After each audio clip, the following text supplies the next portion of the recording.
سوال این است که آقا ابا عبدالله الحسین علیه السلام فطرت ما رو شکوفا کردن، بعد چی؟ اگر فطرت شکوفا بشه، حالا با ابا عبدالله الحسین علیه السلام انشاءالله که زیباترین شکوفا شدن فطرت هست،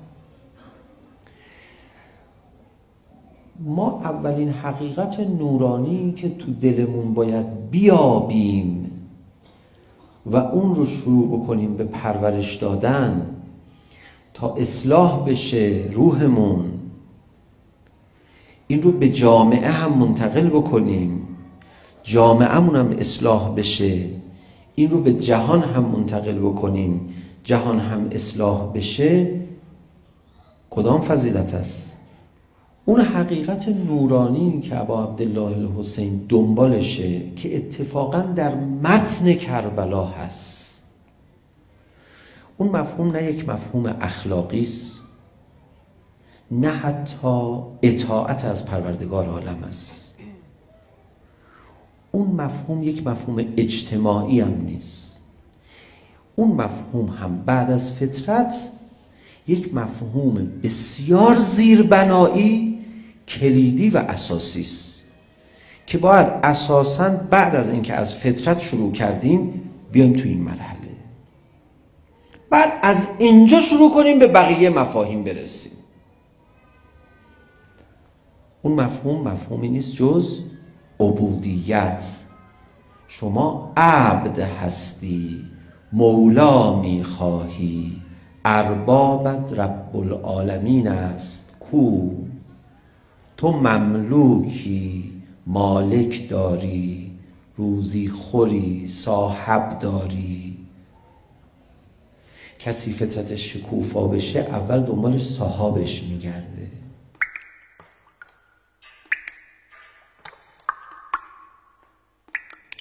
امام حسین ما رو به خود حقیقیمون بر میگردونه، بعد ما اونجا خداخواهی خودمونم پیدا میکنیم. تو فطرت منو باز میکنی حسین، تو منو با خدا، منو با خودم آشنا کردی حسین. من اگر این گونه که تو به من هدیه داده ای شکوفایی فطرت رو بتونم تلاش بکنم، خدا مدد بکنه فطرتم رو باز بکنم، برای خدا چه خواهم کرد؟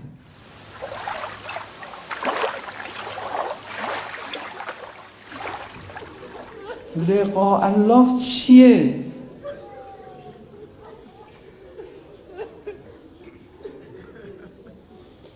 حالا من یه روایت دیگه براتون بخونم، کار شما رو بسازم، برید در خونه حسین علیه السلام بگید حسین میخوام زیارتت کنم.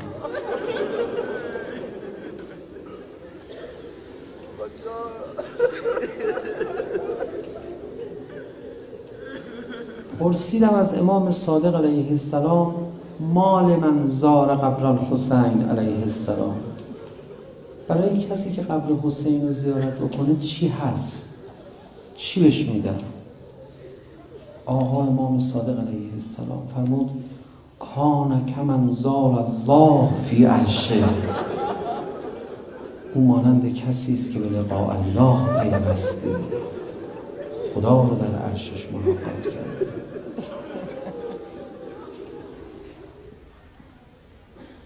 امام حسین برای چی قیام کرد؟ حضرت زهرا برای چی ناله میزد؟ چی میخواست؟ به کجا میخواست برسونه؟ برای حداقل حسین کشته میشه؟ امام حسین برای 4 تا فقیر صرفا فقرشون رو برطرف کنه اومد قیام کرد؟ بابا اینجور قیام که زیاده تو دنیا، انصاف تو شکر. چگوارا و گاندی و کی کم نبوده اینجور قیام. و فرق امام حسین تو با اینا نمیدونید چیه؟ امام حسین 2 تا کار بزرگ میخواست انجام بده. یکی این که عبودیت طاغوت رو از بین ببره، اصلا عبودیت طاغوت رو کلا از بین ببره. یکی عبودیت پروردگار رو بسترش رو فراهم کنه. کربلا اوج تجلی بندگی خدا با اوج تجلی بندگی طاغوته. این دوتا رو کربلا مقابل هم خدا قرار داده. ببینیم یه حرفی که امام حسین زده انشالله فهمیده باشیم اینه. فرمود ببینید کسی عبد خدا نباشه قطعا عبد غیر خداست. عبد غیر خدا شد خیلی جنایتکار میشه ها. من بذار آخرش رو بهتون نشون بدم بترسید از عبد غیر خدا شدن.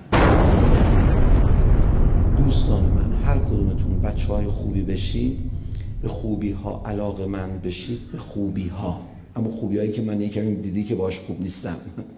میگم تو برای خوب شدن آفریده نشدی، تو برای عبد شدن آفریده شدی.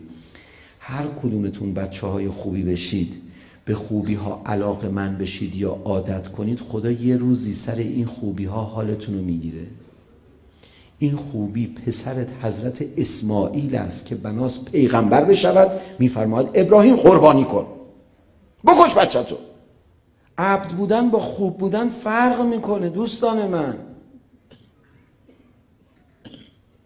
آماده اید عبد بشید بچه خوبا، آدمای خوب، عبد. عاشورا ما رو چیکار کنه؟ عاشورا بیاد آدم مذهبی ها رو تبدیل کنه به عبد. آدم مذهبی ها رو تبدیل کنه به عبد. کربلا میدونید چی کار کرد؟ همین آدم خوبایی که ما داریم ازشون صحبت میکنیم که عبد نیستن خوبن، اومدن بزرگترین جنایت تاریخ بشریت رو تو کربلا انجام دادن. امام حسین میخواست بفرماید آخر این سخنرانی رو بیا کربلا امشب شام غریبان ببین. آدم بدا مگه چقدر میتونن بد باشن؟ آدم خوبا مواظب خودتون باشید.